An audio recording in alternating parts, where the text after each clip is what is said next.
Hello friends, আরও একটা new ব্লগে তোমাদের সকলকে জানাই অনেক অনেক স্বাগত।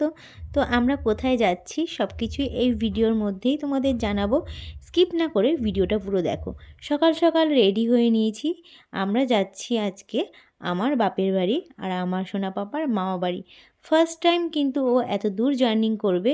আমার বাপের বাড়ি যেতে হলে গঙ্গা ঘাট পার হয়ে যেতে হয়, কিন্তু যেহেতু আমরা গঙ্গার ঘাট পার হয়ে যাব না, একটু ঘুরে যাব, তাহলে কল্যাণী ব্রিজ পার হয়ে যেতে হবে, তার জন্য একটু টাইমটা বেশি।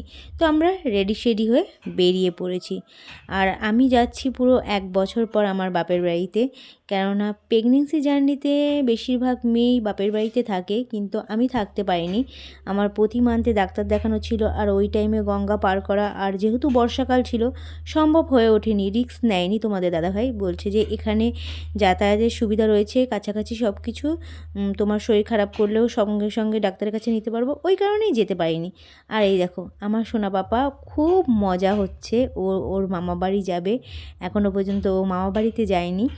বেশিরভাগ ক্ষেত্রে মেয়েরা ডেলিভারির পরে বাপের বাড়িতেই যায়, কিন্তু আমার ইচ্ছে থাকলেও উপায় ছিল না, কেননা ওখানে যেহেতু বললাম যাতায়াতের সব অসুবিধা, ডাক্তার ঠিকঠাক পাওয়া যায় না, অনেকটা দূরে আসতে হয়, চাকদাতেই আসতে হয় এর জন্য। আর ডেলিভারির পর বাবুকে রুটিন চেক আপটা ছিল, ওই কারণে আর যাওয়া হয়নি।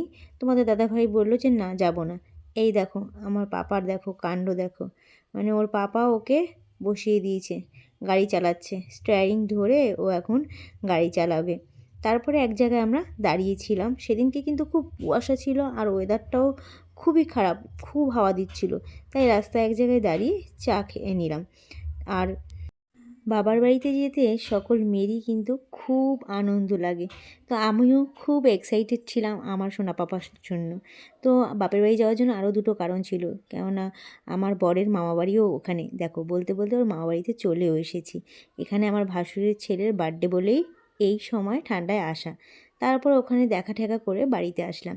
আর এইদিকে দেখো সোনা পাপার দিদুন সোনা পাপার জন্য বরণডালা রেডি করে রেখেছে, তার নাতিকে গৃহপ্রবেশ করাবে বরণ করে। এদিকে উলু দিচ্ছিল, তিলকের টিকা লাগিয়েছিল, তারপরে বরণ করে ঘরে তুললো। আর ওর মুডটা খারাপ ছিল, কেননা ঘুম থেকে জাস্ট উঠেছে। তাই আর দেরি নয়, তোমাদের কাছে পুরো ক্লিপটা শেয়ার করলাম। কেমন লাগলো অবশ্যই জানিও। আর আমার শোনার জন্য অনেক আশীর্বাদ রেখেও। দেখা হবে নেক্সট একটা ব্লগে।